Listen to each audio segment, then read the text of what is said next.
Now, the Anthony Babanunis-trained Nautical star made all the running to land Saturday's feature event at Caymanas Park in impressive fashion.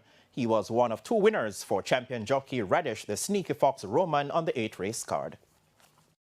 The highly rated American-bred 6-year-old dark bay horse Nautical Star went off as the 3-5 favorite in the field of 13 for the St. Catherine Cup, an overnight allowance contest for 3-year-old and up over 6 furlongs. He was in front from the get-go, and despite a bit of early pressure from the second choice Wall Street Trader and outsider Galloping de Veloz, he went from gate to wire. Of course, they're passing the 3 and coming toward the top of the lane, and it is Nautical Star on that lead, chased all the while by Wall Street Trader. Also there, that's Galloping de Veloz coming on the inside. That's Champion Bubbler, but Nautical Star leading them a merry dance, coming to the furlong and a half pole. Come with us over a furlong to travel. Nautical Star looks to have this one sewn up, running on for second. That's Champion Bubbler. But all that they can do. Nautical Star sprinting clear in the St. Catherine Cup. Nautical Star and the Sneaky Fox, 2 on the day for him, and they win this by about 9 lengths.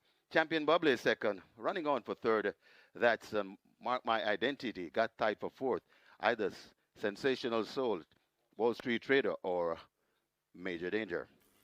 Nautical Star covered the distance in 1 minute 11 and 2/5 of a second after splits of 23-4 and 47-1, winning by 10 and 3/4 lengths to record his first victory from 2 career starts on local soil, following his underwhelming performance in last month's Mute Mile. We just slow him down a little bit more into the work, as we did not know him at the first part, so he's a very talented horse, so it was like holding him and he's still going 111, 124, so now I have to literally start to hold him back now into the morning, and we start to do that, and he showed a good result today. He's down in overnight alone, so he should win.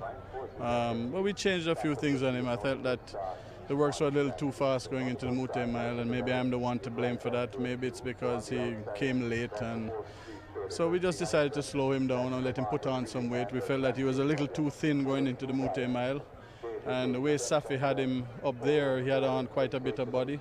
So I thought that his weight was excellent for this race, and he ran accordingly. Roman had earlier ridden the 1-2 favorite Last Possession to victory in the 5th event over 5.5 furlongs for trainer Anthony Dixon. Racing continues next Saturday. Possession wins by nearly 7 lengths.